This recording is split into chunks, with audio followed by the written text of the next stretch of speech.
जय हिंद फ्रेंड्स। तो आज हम इस वीडियो में बात करते हैं संविधान के भाग 14 को, जिसमें लिखा गया है, ध्यान रखिएगा, संघ एवं राज्य के अधीन सेवाएं। जो आज हम आर्टिकल 312 से लेकर के अनुच्छेद 323 तक हम पढ़ेंगे। पूरा डिटेल में पढ़ते हैं फ्रेंड्स।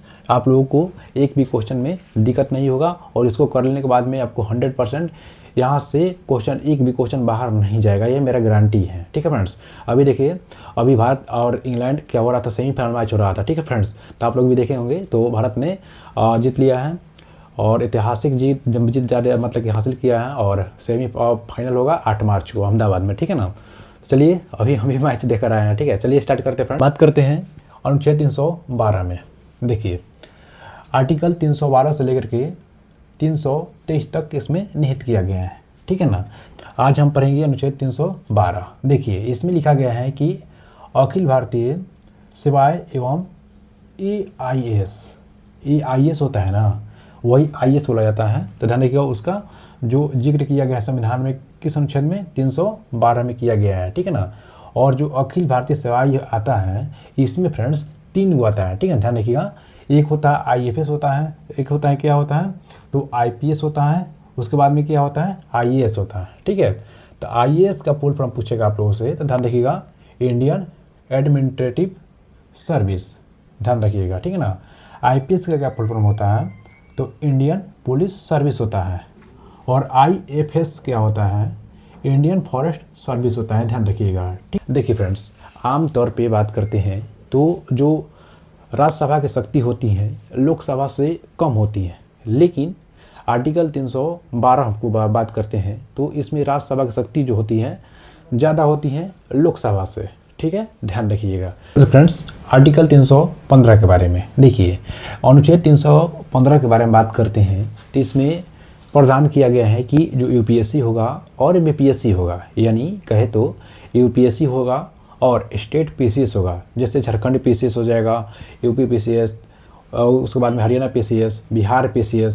ठीक है ना। जो PCS होता है उसका जो मतलब वर्णन किया गया है अनुच्छेद 315 में किया गया है और UPSC का भी वर्णन किया गया है।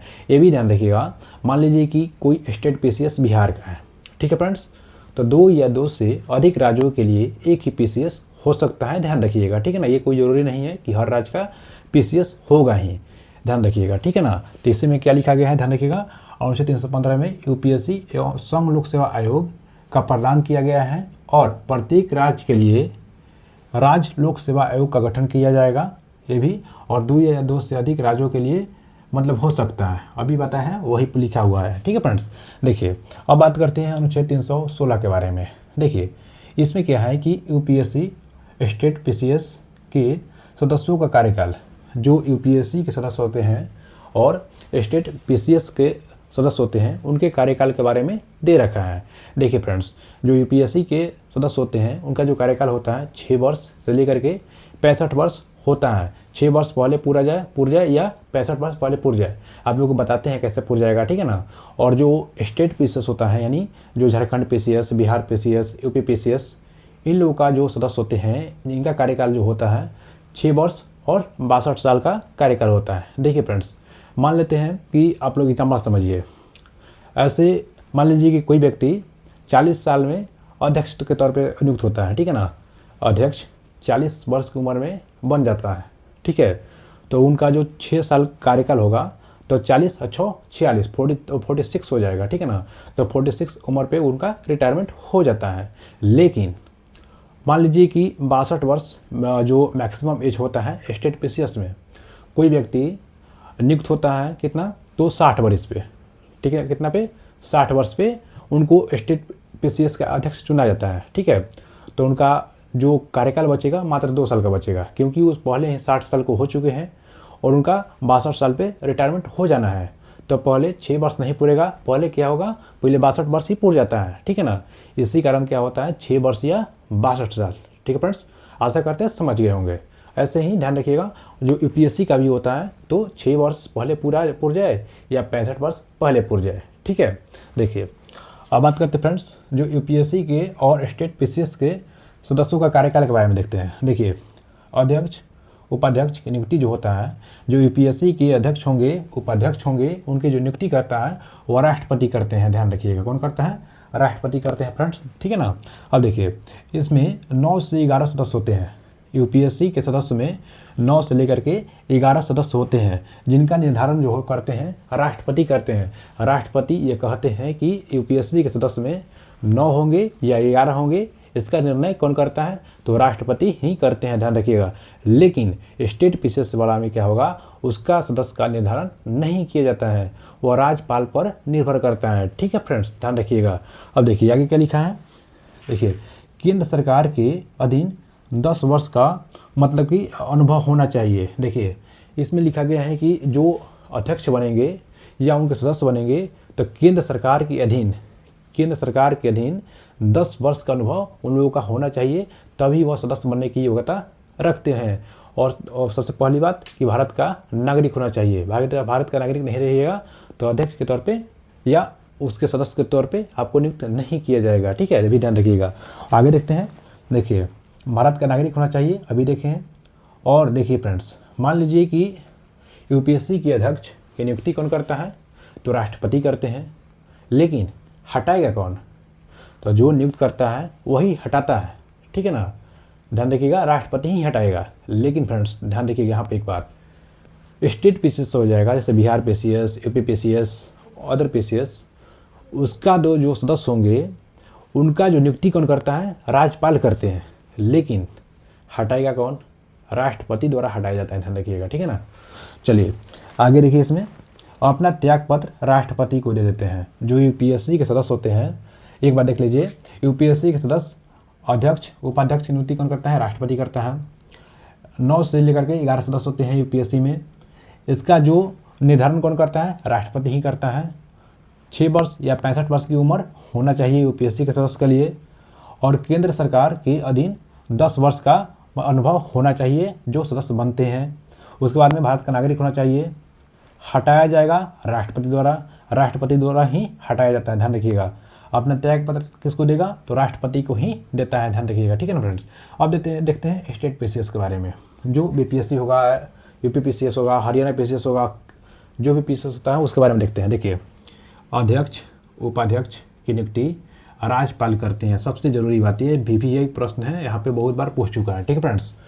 जो स्टेट पीसीएस के अध्यक्ष होंगे उसका जो नियुक्ति होता है राज्यपाल करता है, लेकिन कोई गलती करेगा या कुछ भी करेगा तो जो अपना त्याग पत्र या निलंबन करने का अधिकार राज्यपाल को ही है।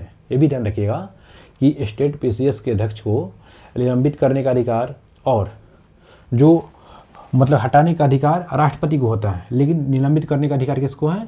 तो ध्यान रखिएगा, राज्यपाल का होता है, ठीक है फ्रेंड्स। और कार्यकाल के बारे में बात करते हैं तो 6 वर्ष या 62 वर्ष का आयु होना चाहिए। आप लोग को अभी पता है कि 6 वर्ष पहले पूर जाए या 62 वर्ष पहले पूर जाए तो इनको हटाया जाता है, ध्यान रखिएगा, ठीक है ना। देखिए सदस्यों का संख्या राज्यपाल पर निर्भर करता है। जैसे हम देखे थे यूपीएससी में कि यूपीएससी के जो सदस्य होते हैं उनका जो संख्या होता है 9 से लेकर के 11 होता है, वैसे ही राज्य का जो होगा स्टेट पीसीएस, इसमें जो सदस्य होंगे 9 से 11 नहीं होंगे, बल्कि यह डिपेंड करता है राज्यपाल पे, राज्यपाल कितने सदस्य को रखते हैं, कितना ज़रूरत होता है, ज़रूरत के हिसाब से रखा जाता है, ठीक है, ध्यान रखिएगा, ठीक है। अब देखिए फ्रेंड्स, तो हम क्या बताएं कि राज्यपाल नियुक्त करते हैं मतलब कि स्टेट पीसीएस के अध्यक्ष को, लेकिन हटाते हैं कौन? राष्ट्रपति, ध्यान रखिएगा। लेकिन अपना त्याग पत्र जो अध्यक्ष होते हैं किनको देते हैं? तो राज्यपाल को देते हैं।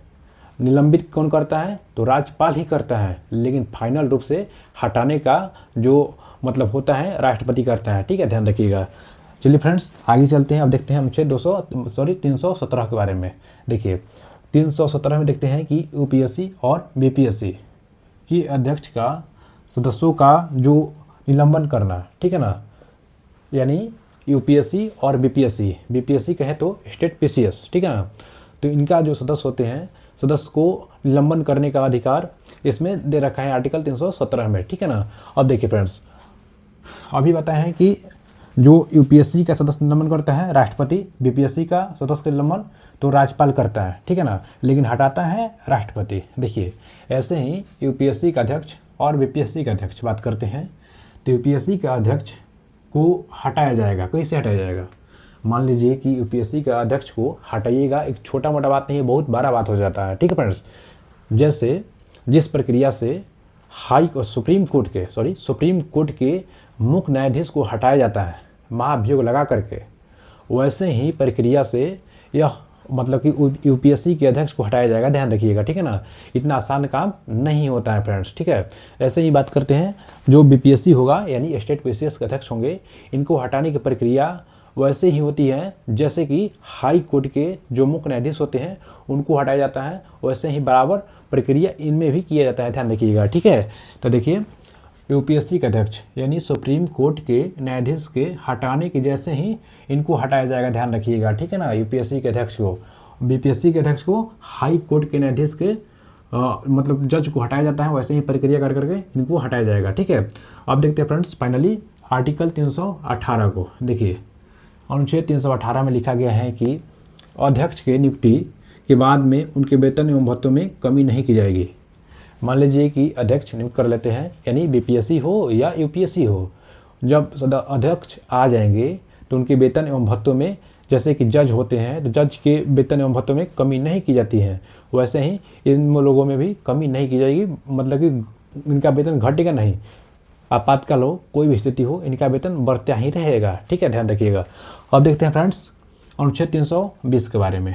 देखिए, 320 के बारे में बात करते हैं तो प्रत्येक वर्ष सिविल सेवा की बहाली कराना यूपीएससी और बीपीएससी के अध्यक्ष का मतलब कर्तव्य होता है। देखिए, अनुच्छेद 320 में साफ साफ जिक्र किया गया है कि बीपीएससी हो या यूपीएससी हो, प्रत्येक साल, हर साल इनमें वैकेंसी आना तय है। ठीक है ना, हर साल वैकेंसी इसमें निकाला जाएगा। और यह कर्तव्य किसका होता है? तो यूपीएससी में यूपीएससी के अध्यक्ष का होगा, बीपीएससी में बीपीएससी का अध्यक्ष का कर्तव्य होता है। ध्यान रखिएगा, आर्टिकल 320 में लिखा गया है। ठीक है फ्रेंड्स, अब देखते हैं अनुच्छेद 330 को। देखिए, 330 मतलब 23 को देखते हैं। ठीक है ना, 323 में देखते हैं फ्रेंड्स, इसमें लिखा गया है कि यूपीएससी बीपीएससी के जो अध्यक्ष होंगे, अध्यक्ष का कर्तव्य है कि वार्षिक परीक्षा की विवरण राष्ट्रपति और राज्यपाल के समक्ष रखें।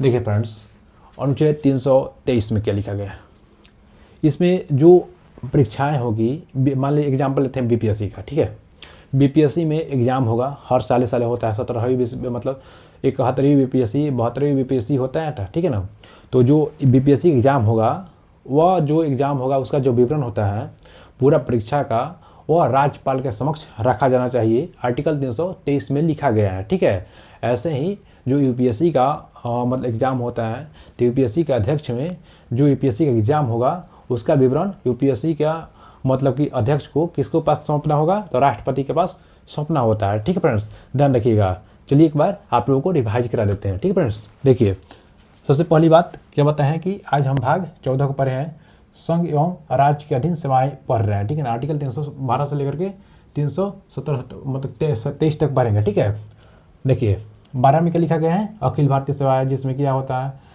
AIS होता है, उसके बाद में IFS होता है, उसके बाद में IPS होता है। AIS क्या फुल फॉर्म होता है?